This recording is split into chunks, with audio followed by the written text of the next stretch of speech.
ஒளிவே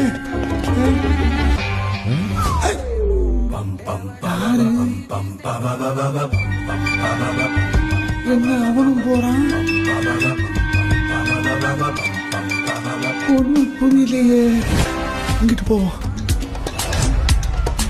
என்ன இங்கிட்டும் போறான்? விடிய விடிய இதானா?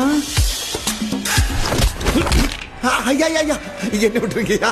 நான் மட்டும் தனியா வரல, என் கூட வளர்ந்தனே ஒருத்தன் வந்திருக்கான். அவன் தாங்க இந்த பிளானை போட்டு அம்மா நீயா? ஐயோ, இந்த வீட்டுல 50-60 பேர் வேலை பார்க்கிறான். அவன் ஒருத்தன் கூட நம்மளை பார்க்கல. நம்ம தான் ஒருத்தர் 1 மணி நேரமா பார்த்து ஒன்னாவே போவோம். அவன் இங்கதாயா இருக்கான். இங்கயா? அந்த ரூம்ல அவன் மட்டும் இல்ல, கூட ஒரு சிங்கர் வேற இருக்கான். சிங்கரா? ஆமா, அவன் பேரு டெலக்ஸான். அப்படியே மனோ குரல் படத்துல வர மாதிரியே பாடுறான். ஐயோ, அது விர்ச்சுவல் அசிஸ்டன்ட்யா. அப்படின்னா நாம எந்த தகவலை கேட்டாலும் தேடி முடிச்சு கொடுக்கும். ஆமா, இதே இப்ப கண்டுபிடிச்சாங்க. சொல்லுங்க.